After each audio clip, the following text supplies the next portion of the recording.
저는 기독교의 본질을 믿음이라고 생각합니다. 사랑이라고 생각합니다. 기독교의 본질은 예수님이다 라고 생각합니다. 하나님의 자녀로서 권세 있는 삶을 누리고 사는 것이라고 합니다. 모든 인류의 구원이라고 생각합니다. 기독교의 본질은 예수 그리스도와 십자가의 죽으심 그리고 부활입니다. 예수님을 닮아가는 거라고 생각합니다. 기독교의 본질은 구원입니다.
예수 그리스도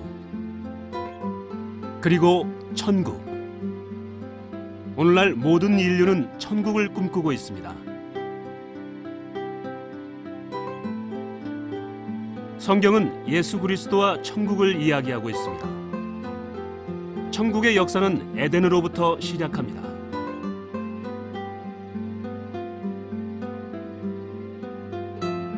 에덴 동산에서 시작된 천국의 역사는 새 하늘과 새 땅이 임할 때 완성된다고 성경은 증거하고 있습니다. 천국은 시대마다 증거되어 왔습니다.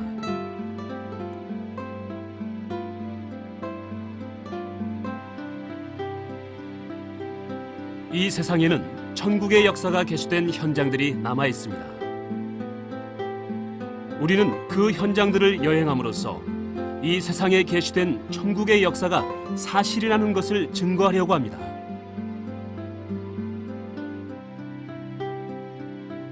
이제 우리는 성경이 말하는 그 계시의 현장을 따라서 여행을 떠납니다.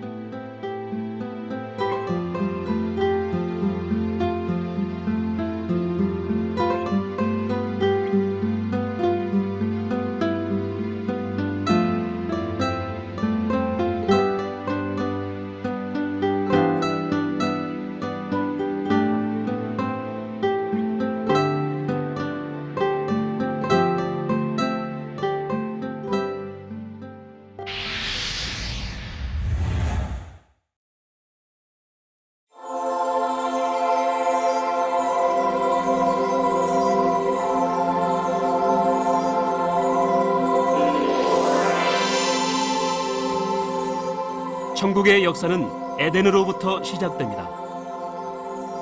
천국의 시작 에덴. 그 에덴은 어디에 있었을까? 수많은 학자들이 에덴에 대한 연구를 활발하게 진행하고 있습니다. 여러 가지 견해가 있습니다만 그 첫 번째 견해론, 이집트의 나일강과 인도의 인더스강을 경계로 하는 중동 전체의 지역을 에덴 동산이라고 보는 견해가 있습니다. 두 번째 견해는 유프라테스와 티그리스 강이 만나는 엘리드로, 현재 이라크 지역으로 보고 있으며, 세 번째로는 창세기 2장 10절을 근거로 유프라테스 강과 티그리스강의 상류인 엘라즈 지역으로 보는 견해도 있습니다.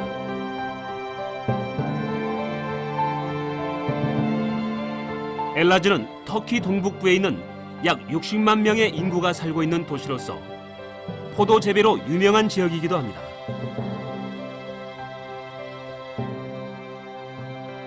유프라테스 강의 케반댐이 건설된 이후 농업 및 교육 도시 역할을 합니다.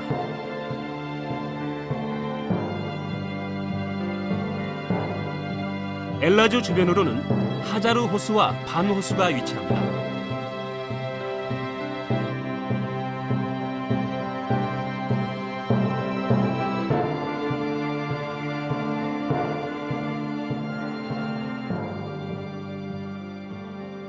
그다음 히데겔이라고 하는 티그리스 강의 상류는 지금 터키 엘라지라고 하는 그 하자르 호수에서 만납니다. 그리고 이제 유프라데스 강도 올라가죠. 유프라데스 강과 그다음에 히데겔이라고 하는 티그리스 강이 만나는 그 상류 부분, 또 거기서 45억 톤이라고 하는 물이 흘러나오기 때문에 그 지역이 에덴 동산의 위치가 되지 않을까 이렇게 추정하고 있습니다. 네 번째는 역시 유프라테스 강과 티그리스 강의 상류인 이란의 우르미아 호수 주변으로 보는 견해가 있습니다.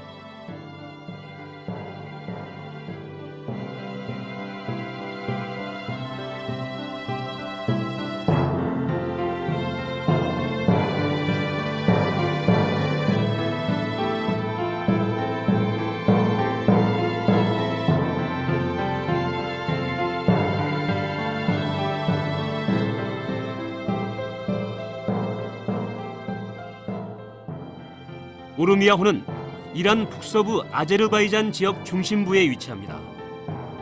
지역의 특성상 물이 빠져나가지 못하기 때문에 염도가 아주 높으며 사해처럼 점점 소금 호수로 변하고 있습니다. 이 호수 주변을 에덴 동산으로 추정하기도 합니다.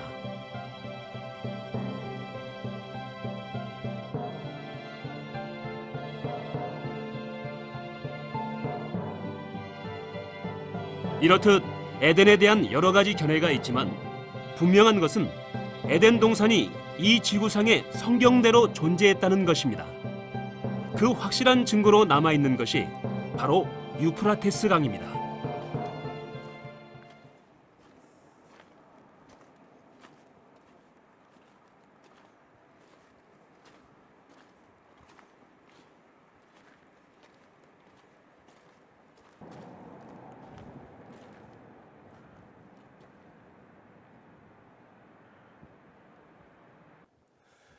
성경은 에덴에서 발원해서 동산을 적시고 흘러가는 4개의 강을 소개하고 있습니다.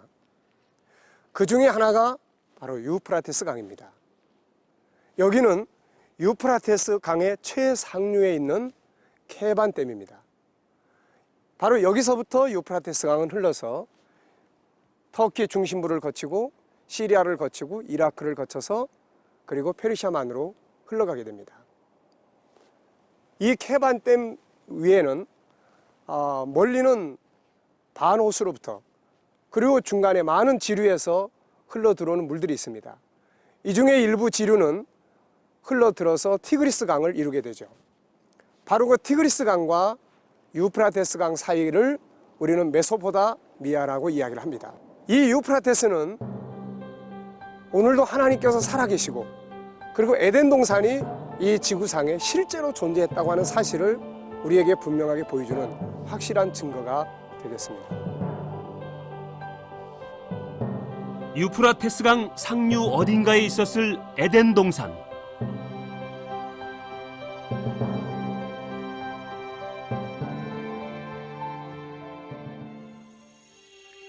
에덴 동산, 인간이 찾고자 꿈꾸는 곳.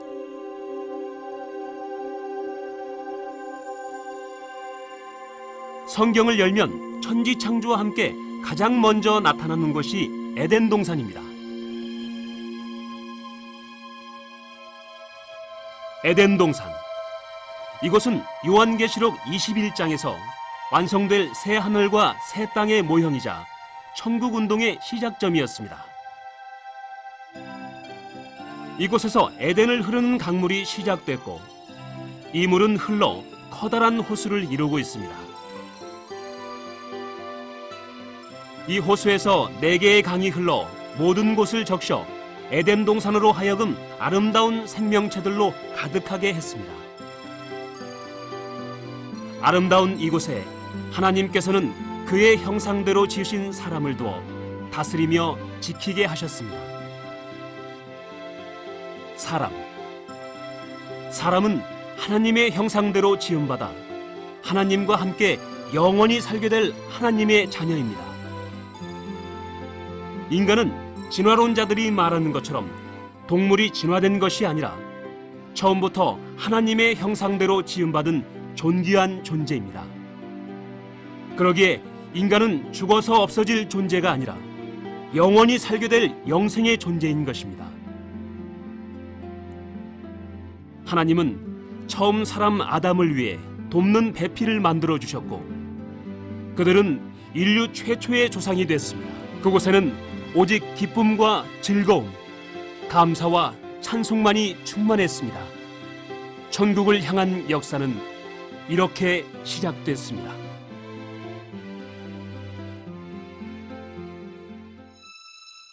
에덴에는 비극이 찾아옵니다.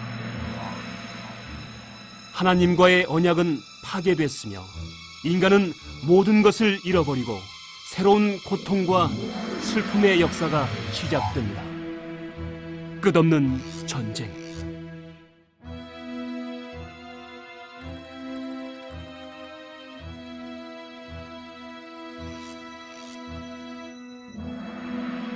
질병과 죽음.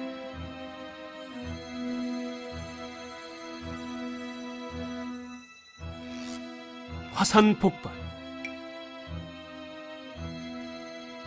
지진, 기근, 폭력과 테러에 의한 잃어버린 자유,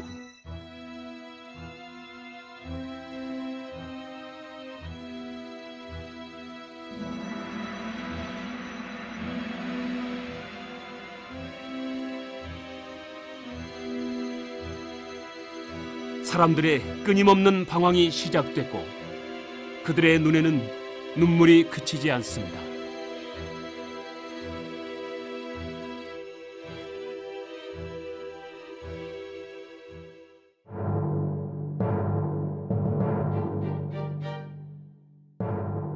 고통과 눈물과 탄식 속에서 자유를 얻고자 하는 몸부림이 서려있는 템즈 강변.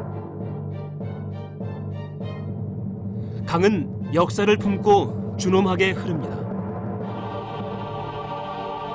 이곳에는 잃어버린 에덴의 행복을 꿈꾸던 한 사람의 동상이 있습니다. 바로 토마스 모어입니다. 그는 모든 인간이 서로 존중하며 함께 행복하게 살 수 있는 세상을 만들 수는 없을까 고민하며 유토피아라는 작품을 씁니다.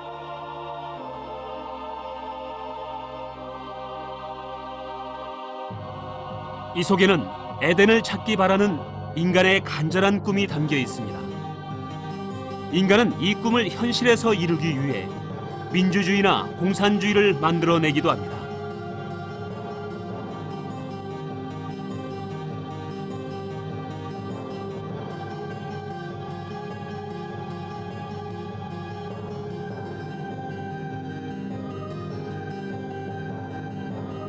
그러나 아직도 이 꿈은 이루어지지 않았고 세상은 더욱 불안하고 고통스럽기만 합니다.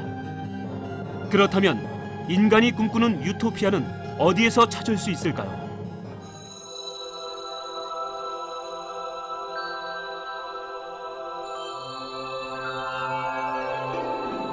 그것은 바로 성경입니다. 성경 속에는 인간이 꿈꾸고 있는 세계가 소개되고 있는데 바로 천국입니다. 에덴 동산에서 쫓겨난 이후 하나님께서 계시하신 천국의 역사는 창세기 3장 15절에서 나타나고 있습니다.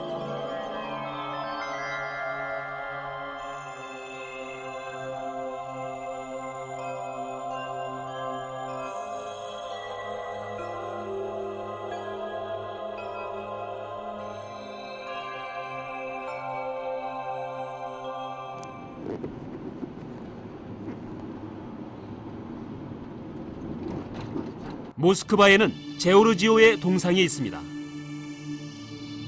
용을 찌르고 있는 제오르지오의 모습은 창세기 3장 15절을 생각하게 합니다. 창세기 3장 15절은 에덴 동산 이후 하나님께서 여자의 후손으로 오실 메시아를 통해서 사단의 머리를 깨뜨리시고 이루실 하나님의 나라에 대한 계획을 계시하신 내용입니다.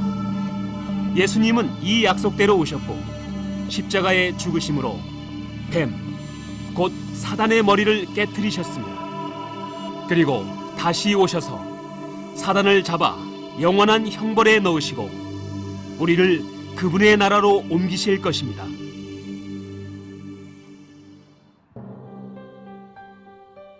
창세기 3장 15절 이후 천국의 역사는 어떻게 나타나고 있을까?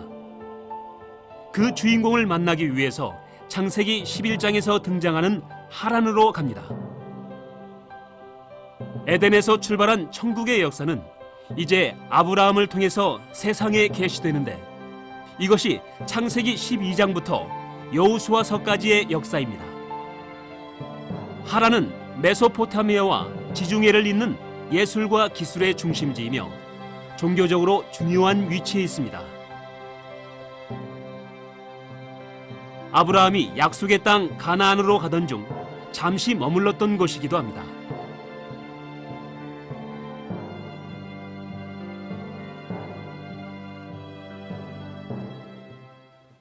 노아의 홍수 심판 이후에 노아의 아들, 세 아들을 통해서 번성한 인류는 바벨탑을 쌓게 되죠.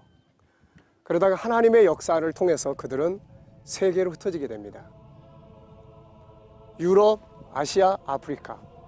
그러나 이들이 흩어지면서 가져간 문화는 바로 하나님이 없는 우상의 문화, 인본주의 문화를 가지고 흩어집니다. 이 속에서 저들은 다 멸망을 향해서 가게 되죠. 이런 상황에서 하나님께서는 인류를 구원하기 위한 새로운 천국운동의 역사를 시작하십니다. 그것이 바로 이 지구상에 있는 가나안 땅을 선택하신 일이고 그 가나안 땅 예루살렘을 통해서 세계 속에 천국 복음이 전파되게 하신 것이죠. 장소를 선택한 하나님은 이제 그 일을 이루어갈 사명의 동역자를 부르셨는데 그 사람이 바로 아브라함입니다. 아브라함의 고향은 본래 오늘날 이라크 남부에 있는 갈대아 우르입니다. 그 갈대아 우르에 살고 있던 아브라함을 하나님께서 부르십니다. 창세기 12장 1절로 3절의 말씀을 주시게 되죠. 너를 통해서 천하 만민이 복을 받게 될 거다. 너를 통해서 메시아가 올 거다. 너를 통해서 영원한 나라가 이루어지게 될 것이다. 그 거룩한 나라에 수많은 백성들이 다 참여하게 될 것이다. 아브라함은 그 하나님의 계시의 말씀을 믿습니다. 그리고 자기의 고향을 떠나게 되죠. 그리고 가나안 땅을 향해서 가는 과정에 그는 바로 이 하란, 이곳에 머물게 됩니다. 그래서 이곳에서 머물다가 아버지 데라가 세상을 떠난 이후에 그는 여기서 이제 가나안 땅을 향해서 떠나게 되는 것이죠. 이 하란은 아브라함뿐만 아니라 아브라함이 그 아들 이삭의 아내를 얻기 위해서 그의 종을 보냈던 곳이 바로 이 하란입니다. 뿐만 아니라 야곱이 아버지의 이삭의 축복을 받고 에서의 핍박을 피해서 도망을 치게 되고 결국 그가 이곳에 와서 그 삼촌 라반이 살고 있던 바로 이 지역에서 20년 동안 하나님의 일꾼으로서의 준비를 하게 되죠.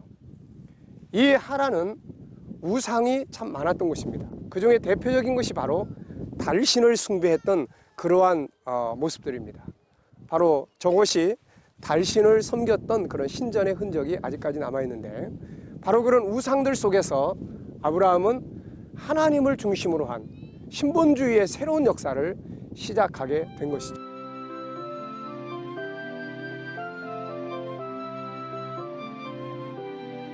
아브라함은 그 아버지 데라가 죽은 후에 하란을 떠나 가나안 땅으로 들어가지만 기근이 들자 애굽으로 내려갔다가 다시 돌아와 헤브론에서 머물게 됩니다.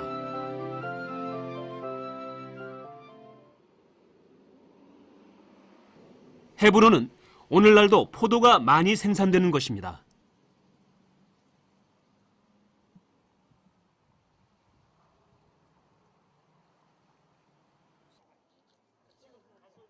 또한 믿음의 조상 아브라함, 이삭, 야곱의 무덤이 있는 곳입니다.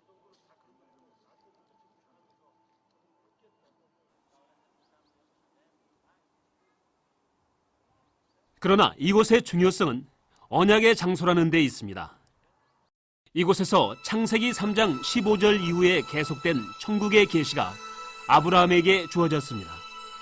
하나님께서는 하늘의 별을 보여주시면서 내 자손이 이와 같으리라 말씀하셨고 이 땅을 기업으로 줄 것이라고 언약을 맺으셨습니다. 그날에 여호와께서 아브라함과 더불어 언약을 세워 이르시되 내가 이 땅을 애굽 강에서부터 그 큰 강 유브라데까지 내 자손에게 주노니. 헤브론에서의 언약 이후 아브라함은 브엘세바로 옮겨서 에셀나무를 심었으며 거기서 영원하신 하나님을 섬겼습니다. 에셀나무는 다른 나무들이 모두 말라 죽는 거친 환경에서도 뿌리를 30m까지 내려 푸르름을 잃지 않는 나무입니다.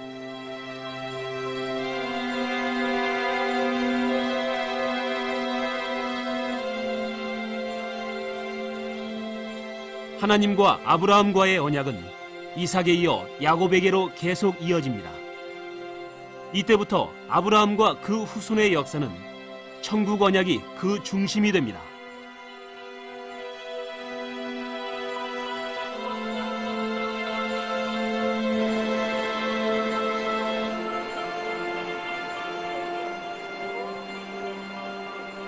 이후에 그들은 이 언약대로 애굽으로 내려가 고센 땅에 머물면서 자손을 번성시켜 갑니다.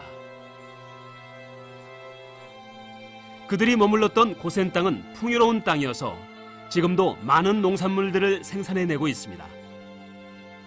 아브라함의 자손은 이 땅에서 430년 동안을 노예로 살면서 바로를 위해 국고성 비돔과 라암셋을 건축하기도 했습니다.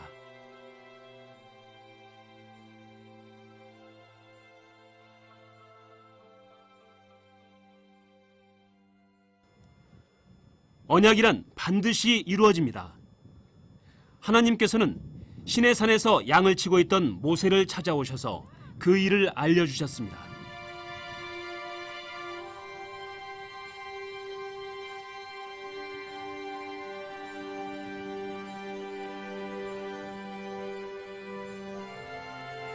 내가 아브라함과 이삭과 야곱에게 주기로 맹세한 땅으로 너희를 인도하고 그 땅을 너희에게 주어 기업을 삼게 하리라.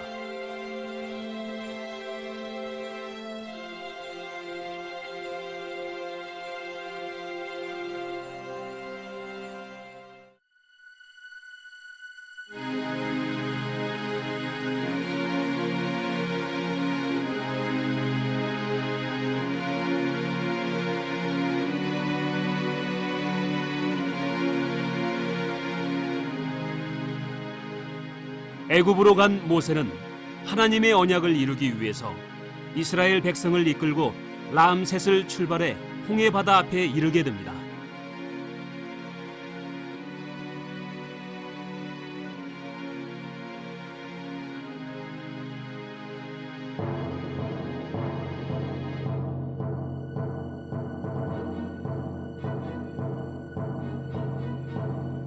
하나님의 기적으로 홍해를 건넌 이스라엘 백성들은 광야를 지나가게 됩니다. 그러나 이곳에서 그들을 기다리고 있는 것은 젖과 꿀이 흐르는 땅이 아니라 불뱀과 전갈이 우글거리는 고통의 현장이었습니다.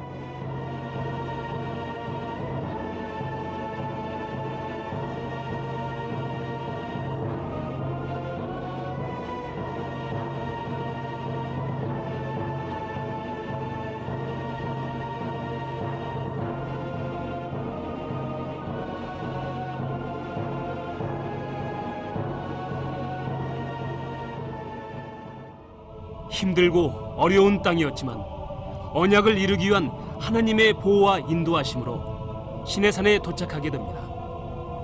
그들은 이곳에서 1년 동안 언약의 백성으로 훈련을 받습니다.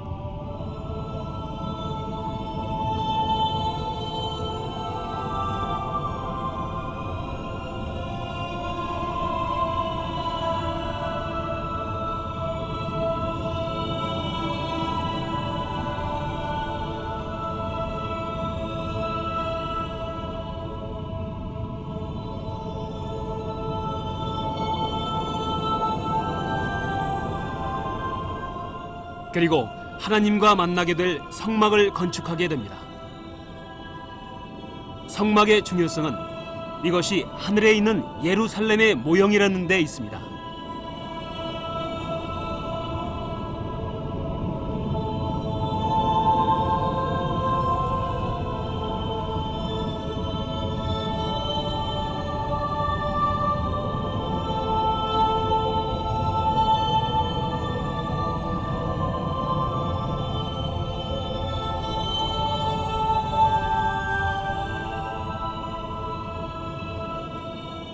이후 그들은 조직을 갖춘 후에 가나안 땅을 향해서 가게 됩니다.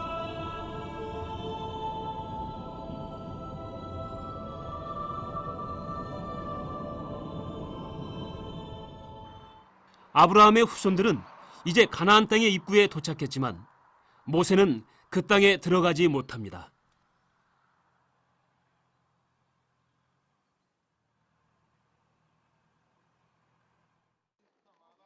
느보산. 모세는 느보산에 올라가 가나안 땅을 바라본 후에 죽었습니다. 그렇다면 그는 실패자일까요? 아닙니다. 성경은 모세의 승리를 다음과 같이 증거하고 있습니다. 그리스도를 위하여 받는 수모를 애굽의 모든 보화보다 더 큰 재물로 여겼으니 이는 상주심을 바라봄이라. 그렇습니다. 모세는 가나안 땅에는 들어가지 못했지만 하늘의 상을 받게 될 것입니다. 그가 수고하며 가고자 했던 가나안 땅의 실물은 바로 천국이기 때문입니다.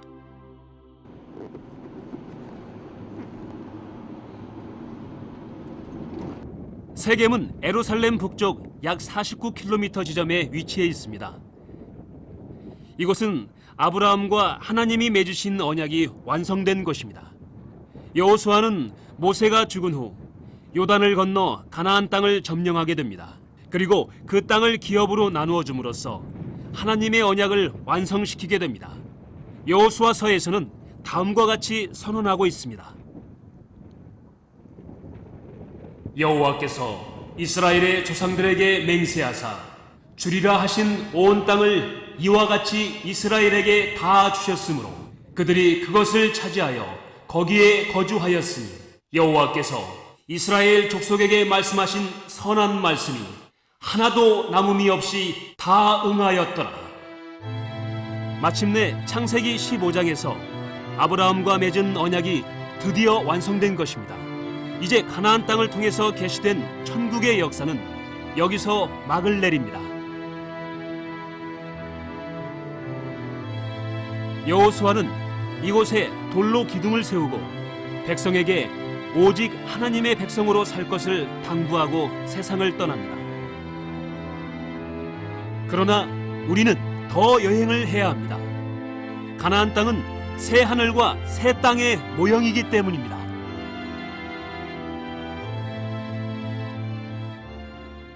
한편 이곳에는 요셉의 무덤이 있습니다. 그는 애굽에서 죽었지만 그의 유언대로 이스라엘 백성이 애굽에서 나올 때 그의 유고를 가져왔기 때문입니다. 요셉이 세상을 떠날 때 남긴 유언은 우리에게 큰 교훈을 줍니다. 나는 죽을 것이나 하나님이 당신들을 돌보시고 당신들을 이 땅에서 인도하여 내사 아브라함과 이삭과 야곱에게 맹세하신 땅에 이르게 하시리라. 얼마나 멋진 유언입니까? 그는 비록 몸은 애굽에 살고 있었지만 그의 마음은 항상 언약의 땅 가나안에 있었던 것입니다. 이것은 오늘 우리가 가져야 할 참된 신앙이 무엇인지를 보여주고 있습니다. 몸은 이 세상에 살고 있지만 우리는 하늘에 속한 사람이라는 것을 잊지 말아야 할 것입니다.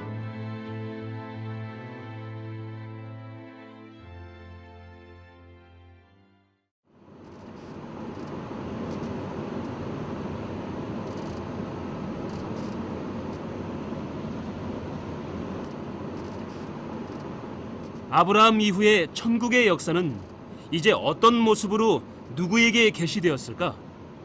그 주인공을 만나기 위해 우리는 예루살렘으로 왔습니다.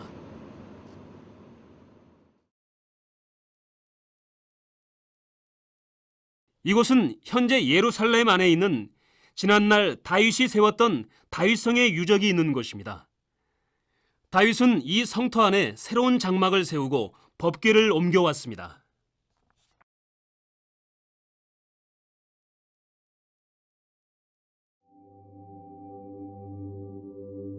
다윗, 그가 바로 아브라함 이후 천국의 계시를 받아서 세상에 드러낸 주인공입니다. 법궤를 옮겨온 이후 그는 하나님의 성전을 짓기로 결심합니다. 이러한 그의 모습을 기뻐하신 하나님께서는 그에게 에덴 동산으로부터 시작된 천국 운동의 역사를 계시해 주셨습니다.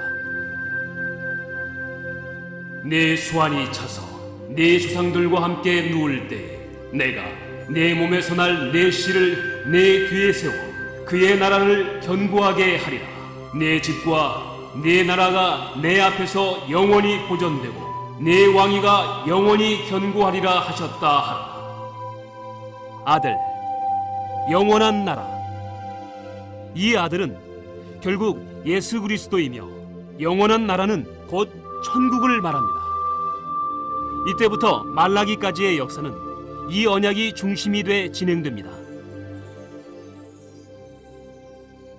다윗이 죽은 후에 이스라엘의 역사는 솔로몬에게 이어지고 그는 아버지 다윗이 하나님과 맺은 언약대로 성전을 건축하여 봉헌하는 업적을 남기기도 합니다.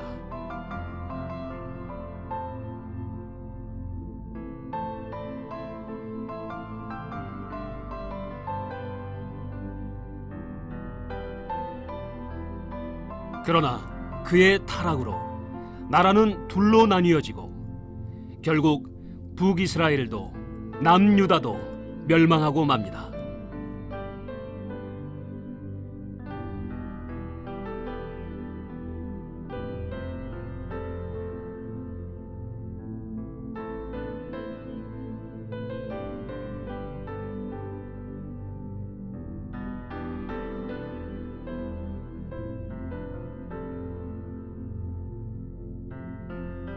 나라가 갈라지고 망할 때에 이스라엘에는 이사야로부터 말라기까지의 수많은 선지자들이 등장합니다. 이들이 등장해서 외친 것은 무엇이었을까요? 회개하라는 것, 그리고 또 하나님께서 다윗에게 언약하신 대로 다윗의 후손으로 메시아가 오신다는 것과 영원하고 영원한 나라가 임한다는 것이었습니다.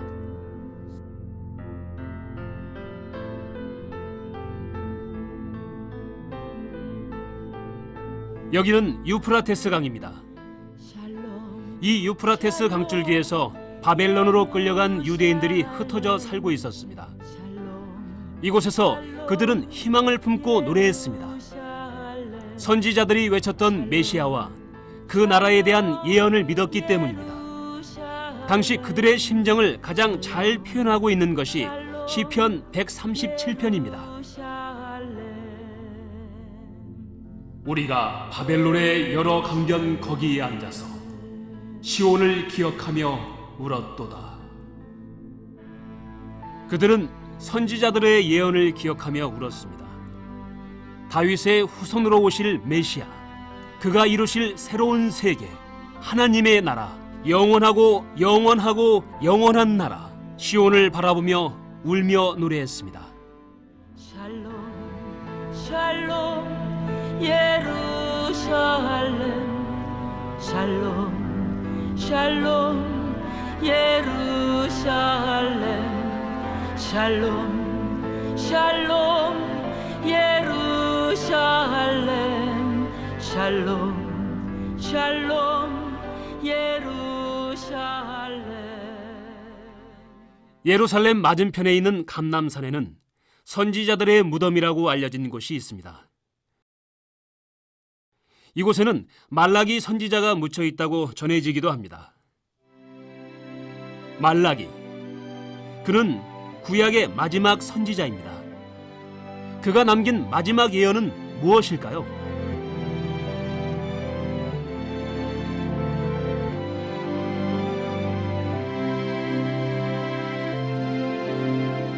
메시아는 반드시 오신다. 그리고 자유의 세계, 메시아의 나라는 반드시 임할 것이다. 시간은 흘러갔습니다.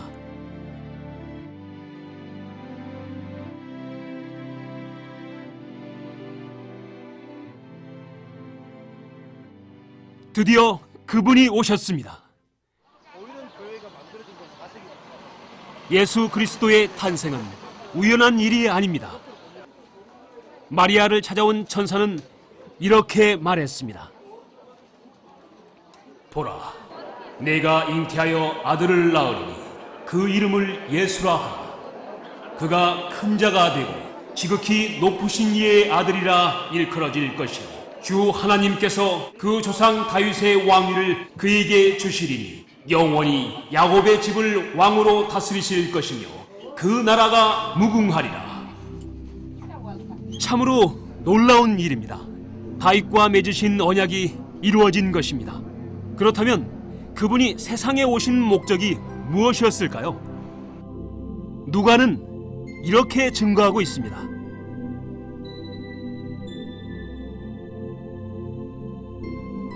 예수께서 이르시되 내가 다른 동네에서도 하나님의 나라 복음을 전하여야 하리니 나는 이 일로 보내심을 입었노라.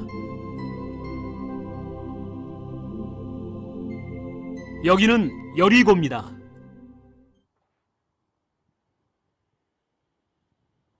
이곳에는 예수님께서 시험 받으신 것을 기념하여 세워진 시험산 수도원이 있습니다. 예수님은 이 광야에서 천국 복음을 증거하기 위해 40일 동안 금식하며 준비하셨습니다.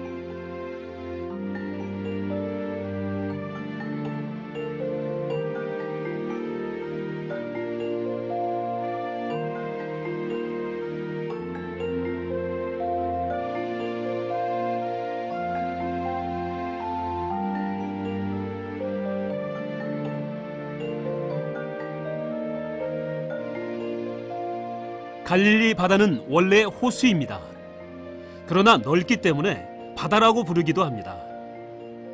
이곳은 예수님의 사역 중심지입니다. 갈릴리 지역에는 많은 회당들이 있었고 주님은 주로 회당에서 말씀을 전하셨습니다. 주님은 이곳을 배경으로 나사렛, 유다, 사마리아, 예루살렘 등을 오가면서 사역을 하셨습니다. 그렇다면 그가 3년 동안 이 땅에 오셔서 외치신 내용은 무엇이었을까요?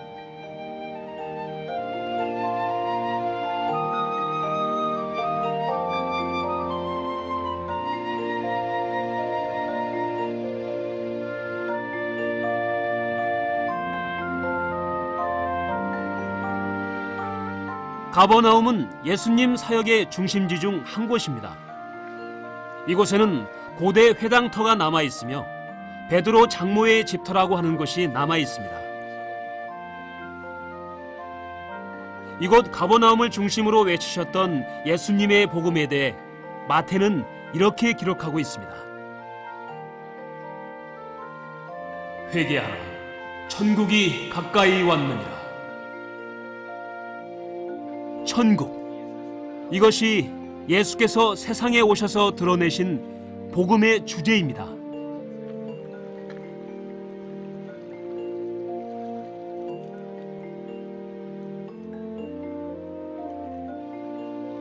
주님의 가르침의 핵심은 산상수훈입니다. 이곳에는 산상수훈의 가르침을 기념하여 세워진 팔복교회가 있습니다. 산상수훈은 천국으로 시작해서 천국으로 마치게 됩니다. 심령이 가난한 자가 복이 있나니 천국이 저희 것이며, 기독교의 주제는 세상 나라가 아니라 천국입니다.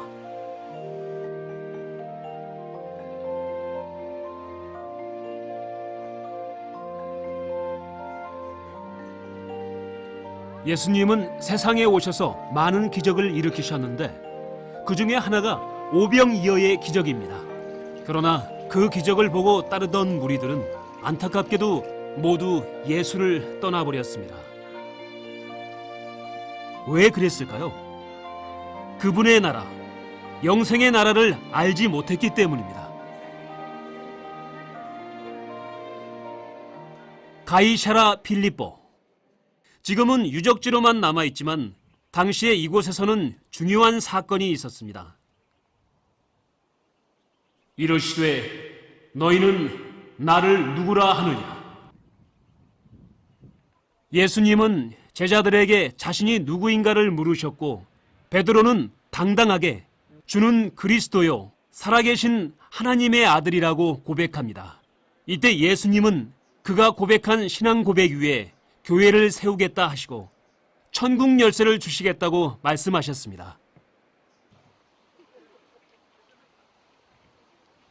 내가 천국 열쇠를 네게 주리니 네가 땅에서 무엇이든지 매면 하늘에서도 매일 것이요 네가 땅에서 무엇이든지 풀면 하늘에서도 풀리리라.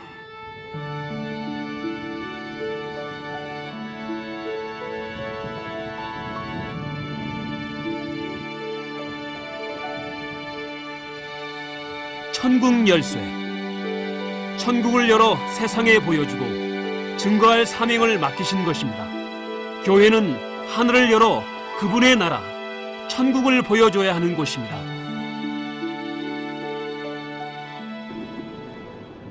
한편 제자들은 그분의 나라를 오해하고 있었습니다. 주님이 증거하신 하나님의 나라를 유다 왕국으로 생각하고 있었기 때문입니다. 예수님과 제자들이 이곳 여리고를 지나가실 때 중요한 일이 일어납니다. 주님은 제자들에게 자신이 곧 십자가에 죽게 될 것이라고 말씀하셨습니다. 그러나 그들은 그것을 깨닫지 못하고 오히려 곧 다가올 다윗의 왕국에서 누가 더 높은 자리에 앉게 될 것인가에 관심을 두고 있었습니다. 이들이 이런 논쟁을 할 때 야고보와 요한의 어머니는 두 아들을 데리고 예수님께 와서 중요한 부탁을 했습니다.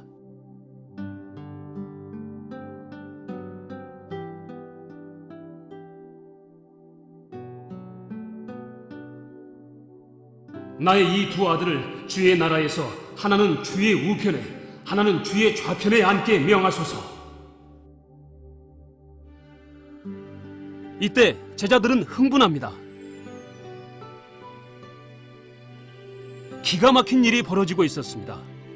예수님은 십자가에 죽기 위해 가시고 있는데 제자들은 어떻게 하면 더 높은 자리에 앉을 것인가를 고민하는 것입니다.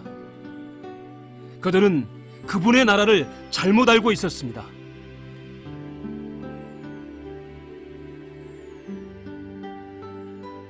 세상 나라는 높아지는 것을 축복과 성공으로 알지만 그분의 나라는 오히려 낮아져서 섬길 때 성공하는 나라인 것을 모르고 있었던 것입니다.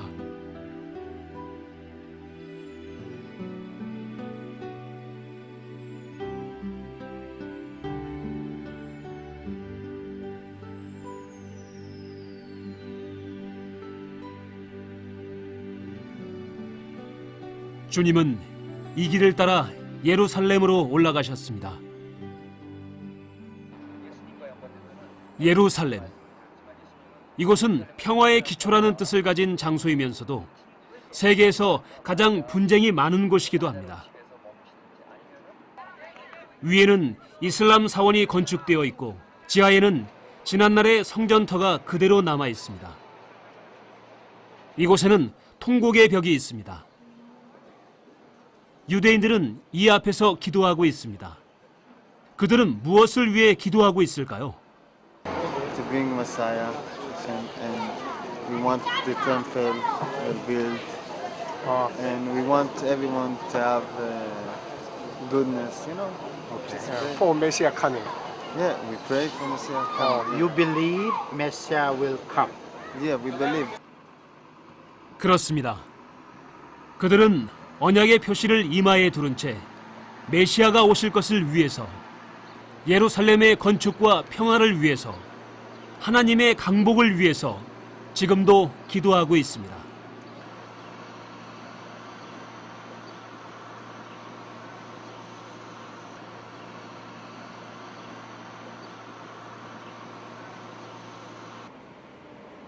한편 이 통곡의 벽을 따라가 보면 지하로 들어가는 통로가 나옵니다.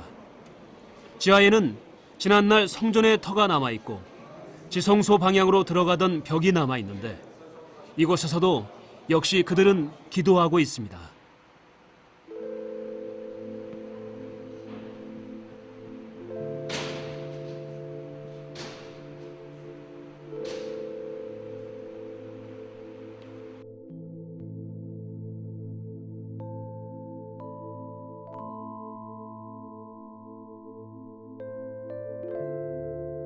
그런데 예루살렘의 중요성은 무엇일까요? 그것은 이곳이 하늘에 있는 예루살렘의 모형이라는 데 있습니다.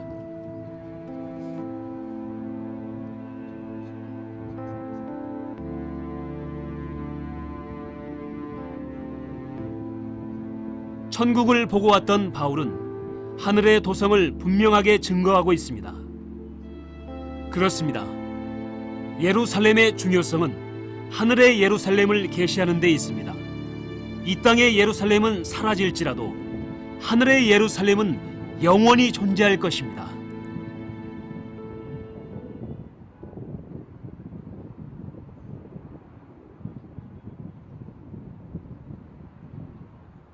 예수님은 천국의 길을 만드시기 위해서 예루살렘으로 들어가시게 되었습니다. 예수님께서 예루살렘 성에 입성하실 때 제자들과 군중들은 흥분했습니다. 우리 조상 다윗의 나라여, 이스라엘의 왕이시여. 그들은 다윗의 왕국을 회복해달라고 외치고 있었습니다. 이는 주님의 나라를 이해하지 못하고 있었기 때문입니다. 그러나 주님은 다윗의 왕국을 이루지 않고 오히려 성전을 정결케 하셨습니다. 감남산에는 눈물교회가 있습니다. 예수님은 이곳에서 예루살렘을 바라보시며 우셨습니다. 깨닫지 못하는 제자들을 보시며 우셨고, 사명의 정신을 잃어버린 지도자들과 거룩한 성을 위해서 우셨습니다.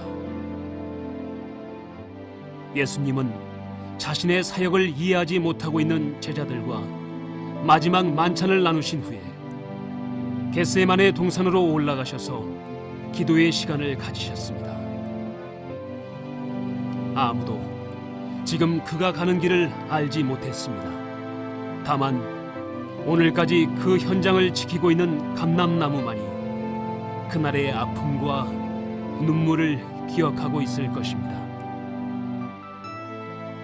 제자들은 다윗의 왕국의 꿈에 부풀다 지쳐 잠들어 있었고, 오직 주님만이 천국의 길을 만들기 위해서 마지막 피와 땀을 흘리셨습니다.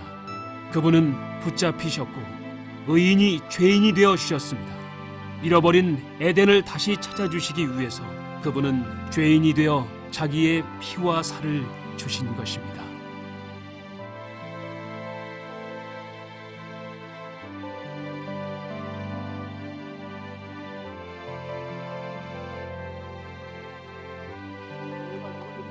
이 길은 순례자들이라면 누구나 가보게 되는 십자가의 길입니다. 예수님은 우리에게 거룩한 나라를 기업으로 얻게 하시기 위해서 홀로 이 길을 가셨습니다. 이때 다윗 왕국을 꿈꾸고 그를 따랐던 제자들은 떠나버렸습니다.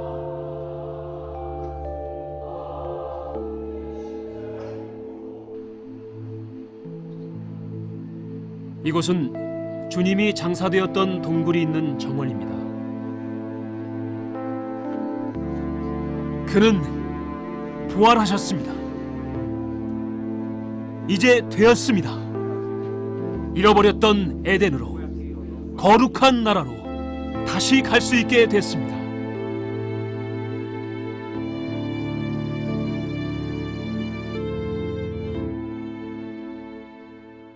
여기는 예수님께서 십자가에 달려 돌아가신 뒤에 자기들의 꿈이 실패로 돌아가자 이제 모든 것을 다 떠나서 자기들의 고향으로 돌아가던 제자들의 모습이 담겨있는 엠마오 길입니다.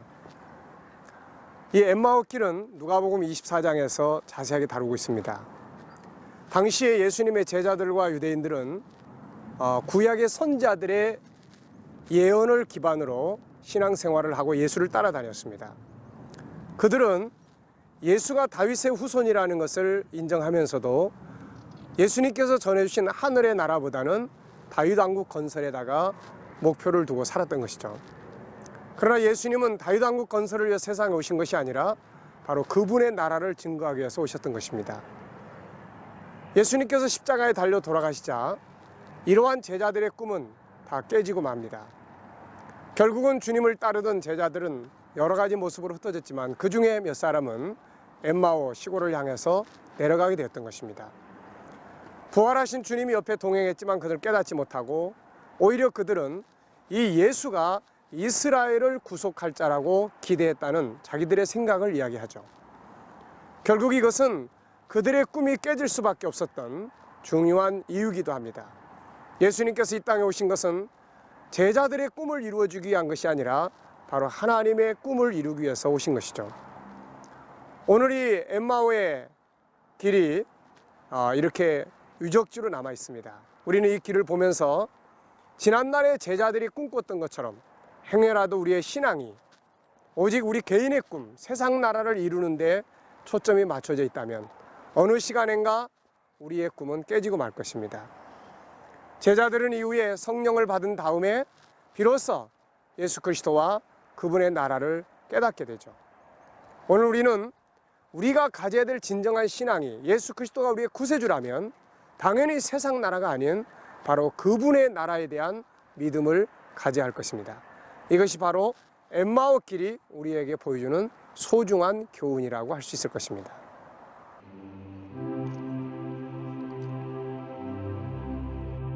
혼란과 번민의 시간은 이렇게 지나갔습니다.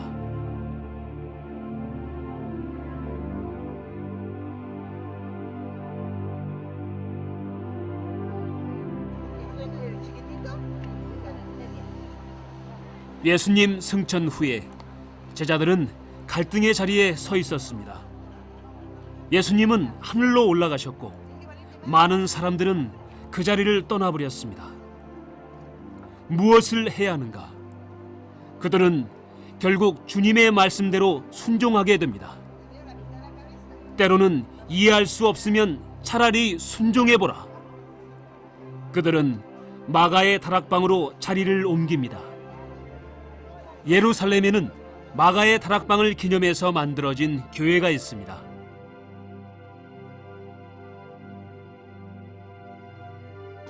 바로 이곳에서 새로운 역사가 시작된 것입니다. 당시 이곳에서는 무슨 일이 일어났을까요?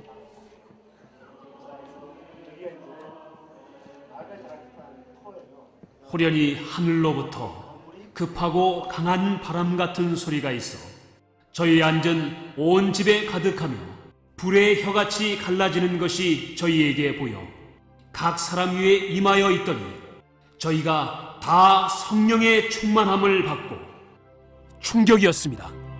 지금까지 그들은 잘못 알고 있었습니다. 예수도 그분의 나라도 잘못 알고 있었습니다. 예수는 유대인의 왕이 아니라 죄에서 구원하실 구세주였고 그분의 나라는 다윗의 왕국이 아니라 하늘의 나라였기 때문입니다. 이제 그들의 눈이 열리게 되었고 그들은 진정한 제자가 되었습니다. 예수님을 통해서 증거되었던 천국의 역사는 사도들에게 넘어가게 되었습니다.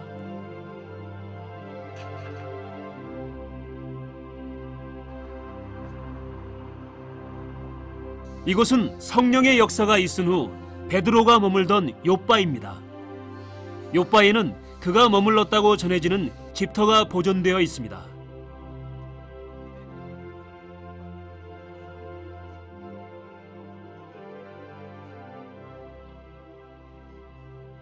그리고 그를 기념하는 교회가 있습니다. 그는 이곳에서 머물다가 계시를 받고 가이사라로 갑니다.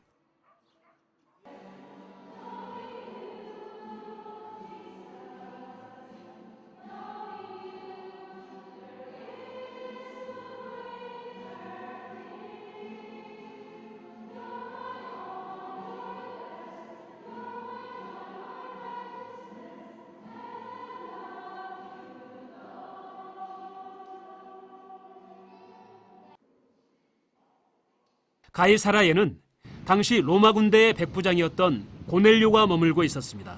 이곳에 가서 베드로는 무엇을 전했을까요? 저를 믿는 사람들이 다 그 이름을 힘입어 죄사함을 받는다 하였느니라. 참으로 놀라운 변화입니다. 이제 베드로에게 예수 그리스도는 이스라엘의 왕이 아니라 인류를 죄에서 구원하실 구세주였습니다. 그리고 그는 예수님의 나라가 무엇인지를 알게 됐습니다. 베드로는 그의 편지에서 다음과 같이 증거하고 있습니다.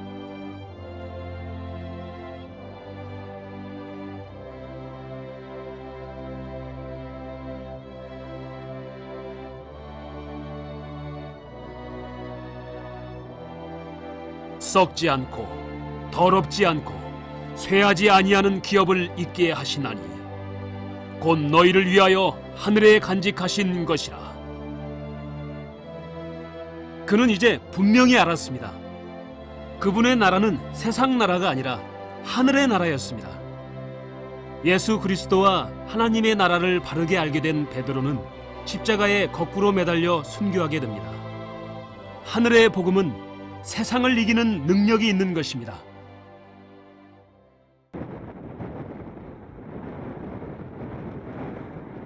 이곳은 오늘날 안타키아라고 부르는 터키의 영토인데 과거의 이름은 안디옥입니다.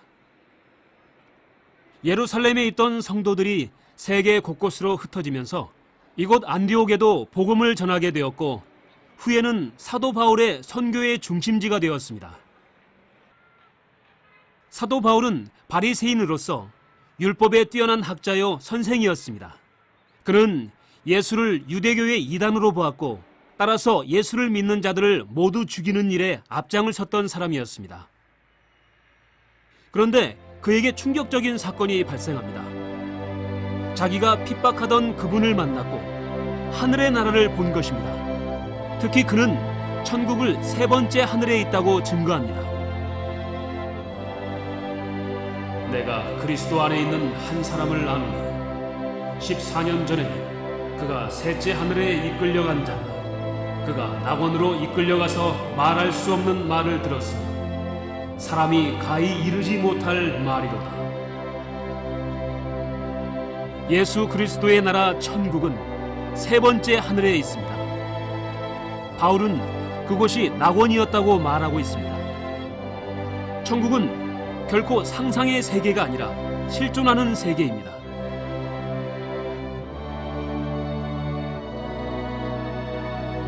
이 두 가지 체험은 그의 인생을 완전히 변화시켰습니다. 이제부터 그는 예수 그리스도와 하나님의 나라를 온 세계에 전하게 됩니다.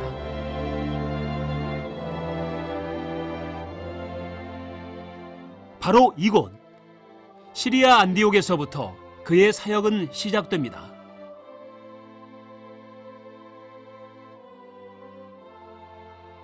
(1차) 사역은 구브로를 거쳐 육지에 상륙하여 비시디아, 안디옥, 루스드라, 더베 등에서 사역한 후에 다시 안디옥으로 돌아오는 일정이었습니다.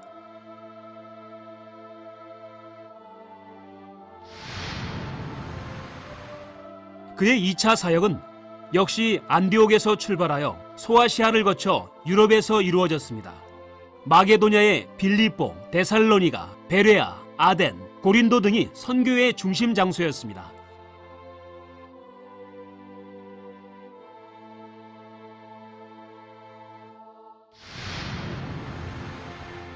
이어지는 그의 3차 사역의 중심지는 에베소입니다.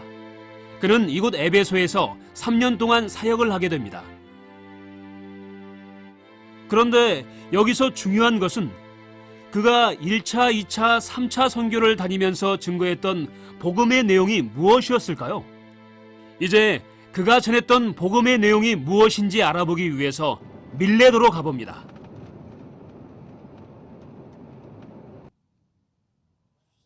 이곳은 에베소에서 50여 킬로미터 떨어진 밀레도입니다.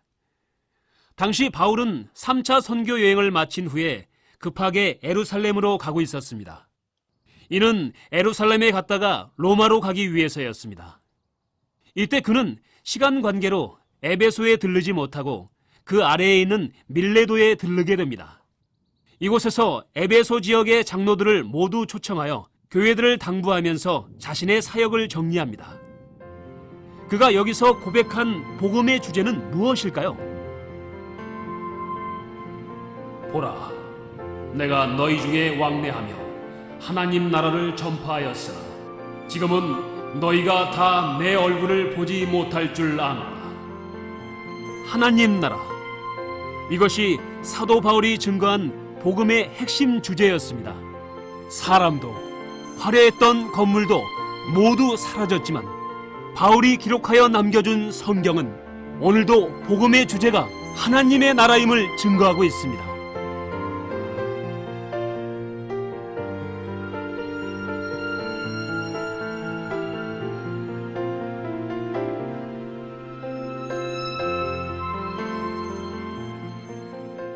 바울의 마지막 사역지는 로마입니다. 이제 우리는 그가 로마에서 증거했던 복음의 현장을 찾아 로마로 갑니다.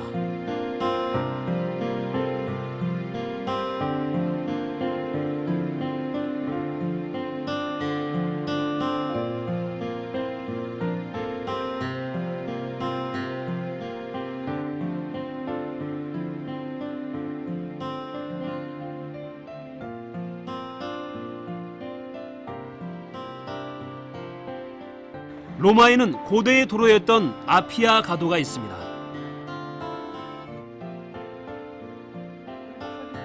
바울이 이 길을 따라 로마에 들어갔다고 성경은 기록하고 있습니다.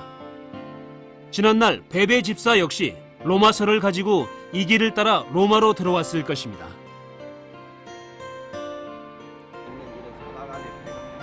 이곳은 로마의 비미날레라는 도시입니다.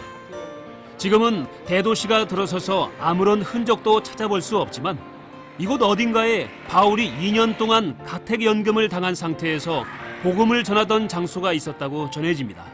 그렇다면 그가 로마에서 2년 동안 전했던 복음은 무엇이었을까요? 사도행전 28장 30절에서 31절은 그것을 자세하게 설명하고 있습니다.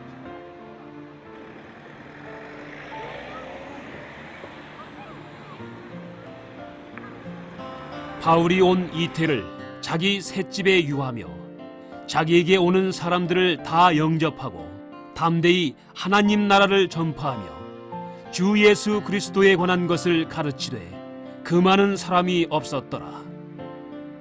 하나님 나라, 주 예수 그리스도, 이것은 바울이 전한 복음의 주제이며 성경 전체의 중심 주제입니다. 바울은 2년 뒤 이곳에서 풀려나게 됩니다. 그 후 마게도니아 지역과 오늘날의 스페인을 여행한 뒤에 다시 로마에 돌아와서 최후를 맞게 됩니다.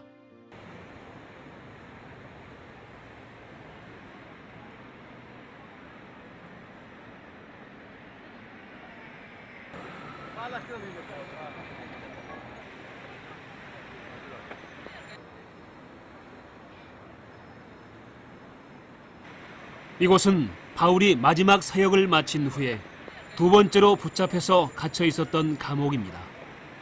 그는 이곳에 갇혀 있다가 순교의 장소로 옮겨지게 됩니다.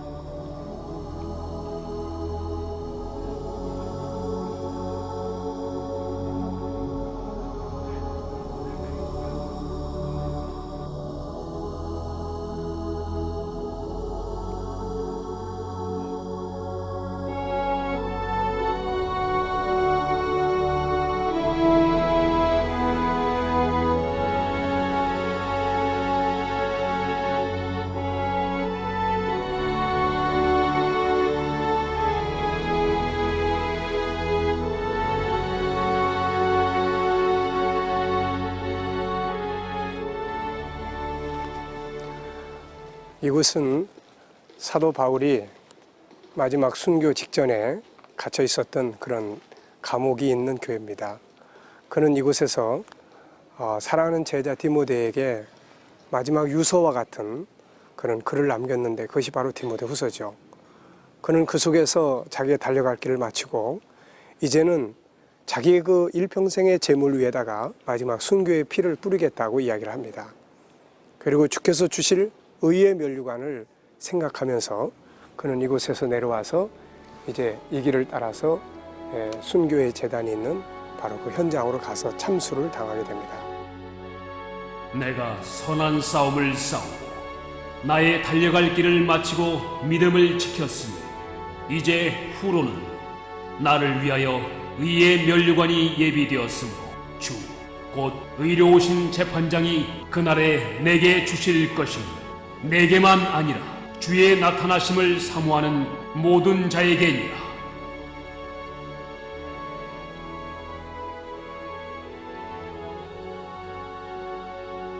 이제 그는 참수의 현장에 왔습니다.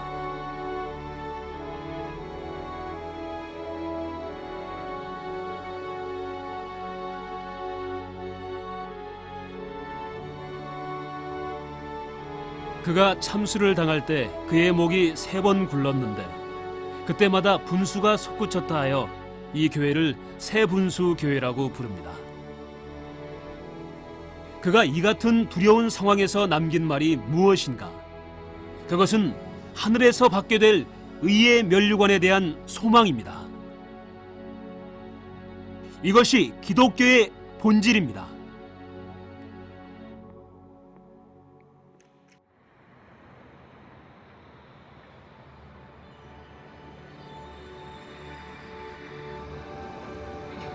이제 우리의 여행은 마칠 시간이 됐습니다. 에덴 동산으로부터 출발한 천국 역사 여행은 그 마지막 장소인 반모섬에서 마치게 됩니다.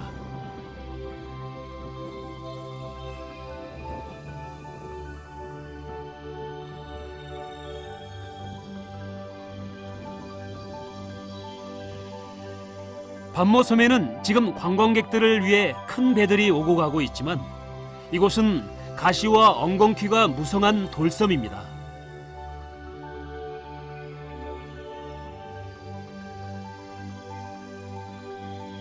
사도 요한은 노년에 이곳에 유배됩니다. 그는 이곳에서 늘 기도하는 가운데 놀라운 계시를 받게 되는데 그것은 바로 에덴으로부터 시작된 천국 운동이 완성되는 장면이었습니다.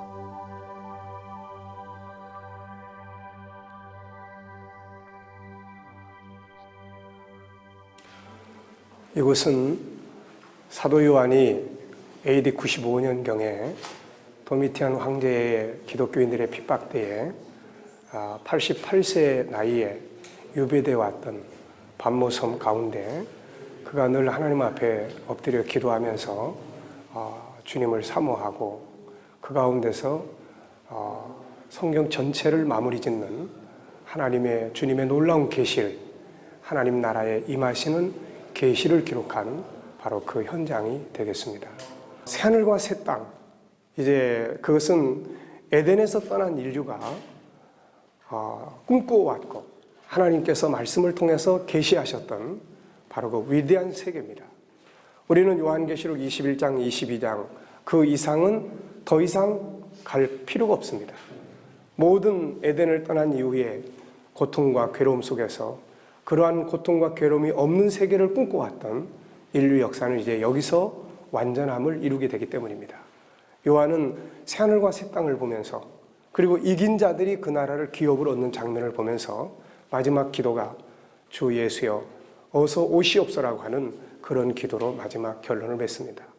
우리 성도들의 진정한 기도가 있다면 바로 그 기도가 될 것입니다. 새하늘과 새 땅, 이사야 선지자가 예언하고 예수님이 이 땅에 오셔서 증거하시고 베드로 사도가 베드로서 3장 13절에서 세상은 다 불타지만 새하늘과 새 땅이 임할 것이라고 약속하셨던 증거했던 바로 그 세계, 그 새하늘과 새 땅은 바로 저의 꿈이 이루어지고 우리 모두의 꿈이 이루어지고 모든 인류가 갈망하는 죽음이 없는 세상, 영원한 세상, 약육강식이 없는 복된 사랑이 이루어지는 그런 위대한 세상이 사도 요한을 통해서 계시되게 되었던 것입니다. 이 계시가 있다는 것이 바로 우리의 행복이고 우리의 축복입니다. 이제 우리는 그 계시를 보았던 사도 요한의 모습을 생각할 뿐만 아니라 그가 보았던 이 위대한 우리의 꿈이 실현되는 그 나라를 소망하면서 이 땅에서도 그 나라의 문화를 가지고 살아가는 거룩한 백성들이 되어야 할 것으로 믿습니다. 그 나라는 반드시 임하게 될 것입니다. 그때에 우리의 눈에서 눈물이 끝날 것이고 우리의 모든 꿈이 이루어지게 될 것입니다.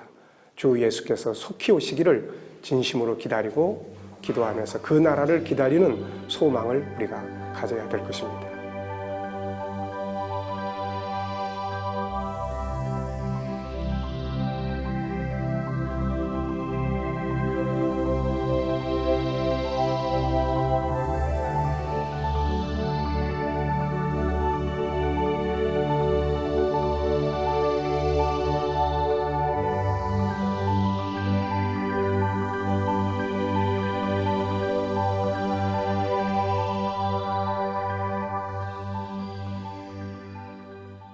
새 하늘과 새 땅.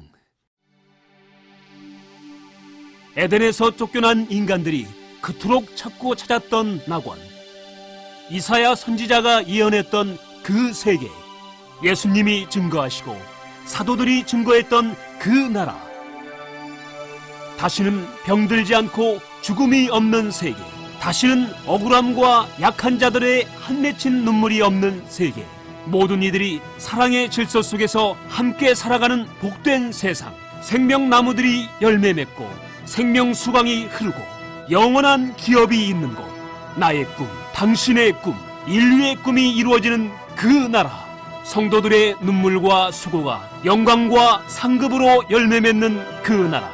거룩한 나라를 완성하신 하나님, 거룩한 나라를 기업으로 주시기 위해서 자신의 몸을 제물로 바쳐주신 주여, 영원히 영광을 받으소서.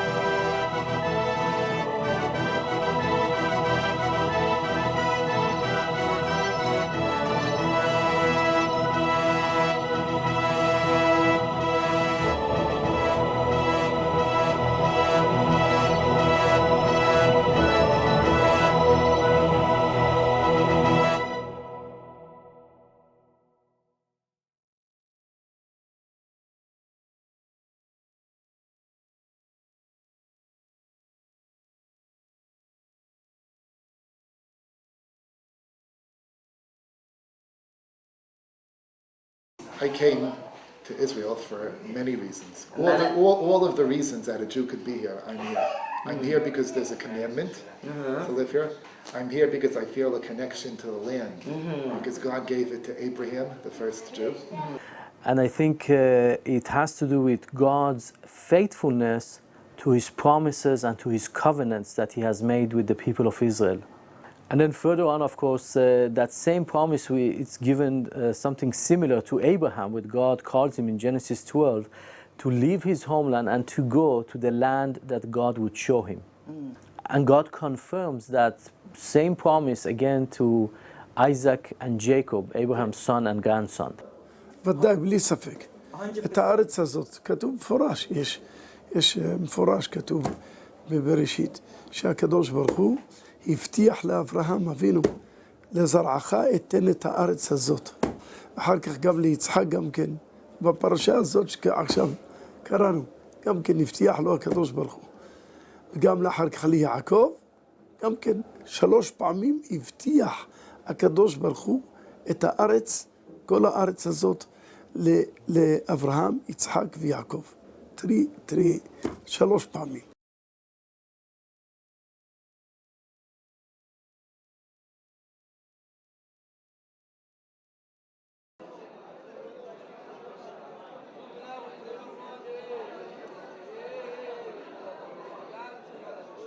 So you believe Messiah is coming? He will come. He will come. Yeah. It is being fulfilled every minute now. Yeah. We have to understand that the meaning, the son of David, has a special spiritual meaning. Yes, of course we believe he will come. כל הנבואות שהנביאים שלנו שכתובים ממשה רבינו ועד אחר כך יהושע ואחר כך כל הנביאים, ישעיהו הנביא, ירמיה הנביא, כל הנבואות, הכל התקיימו. בדיוק, exactly. הכל מדויק. אין דבר שסטה. כל מה שהם אמרו זה קרה. וגם מה שאמרו, מה שיעתיד להיות, זה ודאי אנחנו מאמינים באמונה שלמה, ואנחנו מחכים.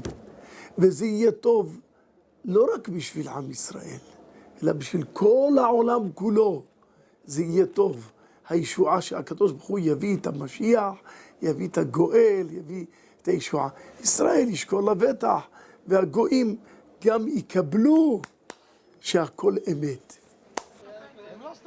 그들은 아브라함과 맺은 언약을 기억하고 그 땅에 돌아오고 있습니다. 그리고 선지자들의 예언을 믿고 메시아를 기다리고 있습니다.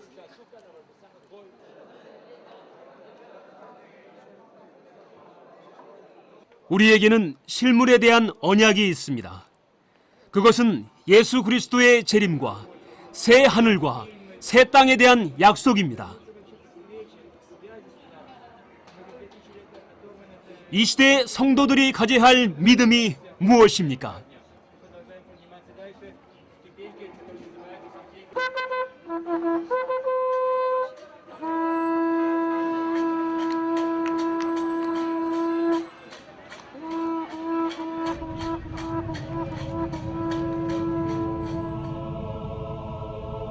그것은 예수 그리스도의 재림과 새 하늘과 새 땅에 대한 언약을 굳게 믿는 것입니다.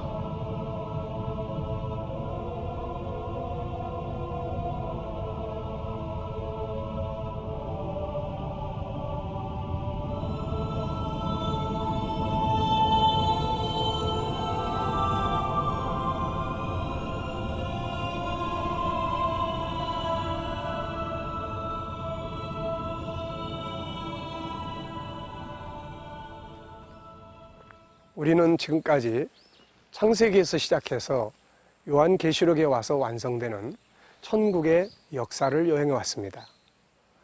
보신 대로 천국은 추상적인 것이 아닙니다. 우리 주님께서 그 나라에서 오셔서 증거해 주셨고 사도들이 그 나라를 보고 증거했습니다. 하늘에 있는 나라, 그리고 완성된 모습으로 우리 앞에 다가올 새하늘과 새 땅, 그리고 이 땅에서는 우리가 살아야 될 문화가 있는 나라, 그것이 바로 천국입니다. 지금 우리는 그 어느 때보다도 천국에 대한 신앙이 필요한 때입니다. 영적으로는 변질된 천국을 가지고 많은 성도들을 미혹하는 이단들이 등장하고 있고, 사회적으로는 물질 문명이 가져다 준 결과로서 빈부의 격차, 그리고 약육강식, 성적인 타락과 부패, 사람의 생명의 가치보다는 돈이 중요한 세상, 그래서 많은 사람들이 절망하고 분노하고 좌절하고 있습니다. 우울증에 시달리면서 자기 목숨을 끊는 사람들이 날마다 늘어나고 있습니다. 과연 이 시대에 우리가 추구하고 살아가야 될 가치, 해답은 무엇일까요? 일찍이 주님은 우리에게 그 해답을 주셨습니다. 그것이 바로 마태복음 6장 33절입니다. 너희는 먼저 그의 나라와 그의 의를 구하라. 그렇습니다. 예수 그리스도와 그분의 나라 안에만이 정말 인간답게 살아갈 수 있는, 천국의 행복을 누릴 수 있는 해답이 들어있는 것입니다. 저는 이 영화를 통해서 좀 더 많은 분들이 천국에 대해서 관심을 갖고 연구하고 성경 속에 들어있는 그 거룩한 나라를 살아갈 수 있는 운동이 일어나기를 간절히 소원합니다. 이 자리에는 우리 모두는 예수 그리스도께 속했습니다. 주님께 속해 있다는 것은 우리가 이 세상 나라에 속해 있다는 것이 아니라 그분의 나라, 천국, 하나님의 나라, 하늘의 나라에 속한 사람들이라는 의미를 가지고 있습니다. 우리 모두는 하늘의 시민입니다. 그 나라의 시민이 그 나라를 모른다면 그 나라 사람답게 살 수 없고 그 나라의 행복도 누리지 못합니다. 이제 우리는 그 나라에 대한 관심과 연구를 가져야 할 것입니다. 그리고 살아가는 운동이 일어나야 할 것입니다. 이 자리에 모여있는 여러분, 하늘의 부르심을 받은 거룩한 성도 여러분에게 하늘의 문이 활짝 열려지게 되시기를 간절히 소원합니다.